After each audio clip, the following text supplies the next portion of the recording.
3 minutes, rien que pour toi. Mon premier métier, ça a été gestionnaire en hôtellerie. J'ai fait 5 années d'école hôtelière à Paris, dont les 2 dernières années ont été consacrées à un BTS de gestion hôtelière. J'ai travaillé dans des grandes chaînes d'hôtels de luxe. Puis, j'ai bifurqué complètement d'activité. Vous le savez, puisque je suis devenu pasteur auprès des paumés et des personnes sans souffrance. Alors, je voudrais vous parler, à vous, à toi. J'aimerais te dire que tu dois devenir un gestionnaire. Ah, tu vas me dire, mais comment ça? Moi, je connais rien là-dedans. Tu dois devenir un gestionnaire. Qu'est-ce que c'est que gérer? La différence entre un comptable et un gestionnaire, le comptable, lui, il aligne les chiffres, il vérifie que les totaux soient justes, qu'il n'y ait pas d'erreur.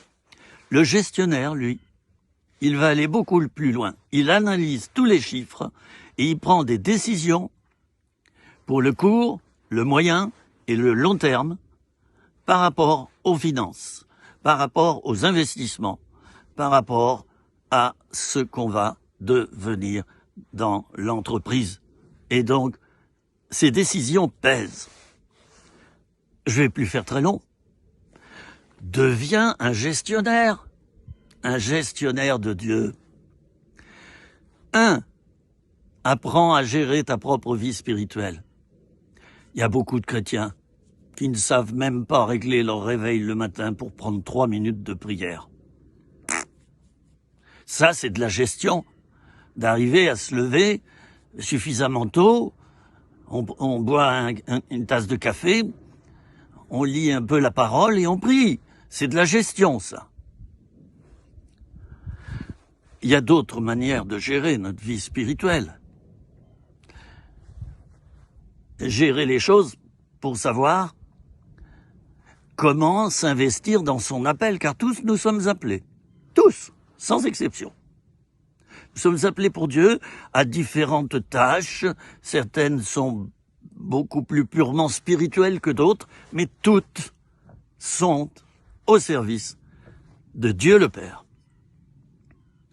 Ça aussi, c'est de la gestion. Je discutais avec une personne l'autre jour et je lui ai dit, quel est ton appel?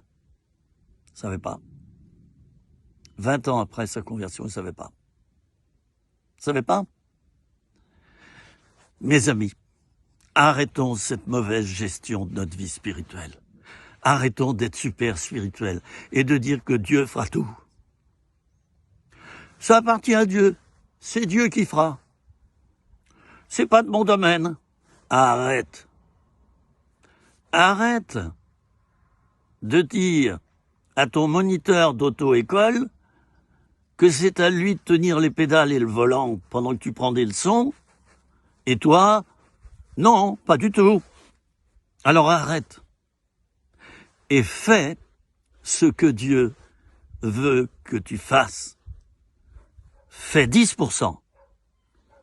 Dieu fera les 90%. Mais si tu fais pas les 10%, si tu es un mauvais gestionnaire et que tu fais seulement 1%, mauvais gestionnaire, ben c'est pas étonnant que tu aies des mauvais résultats et que ton bilan soit négatif à la fin de l'année. C'était 3 minutes. Rien que pour toi, mon ami.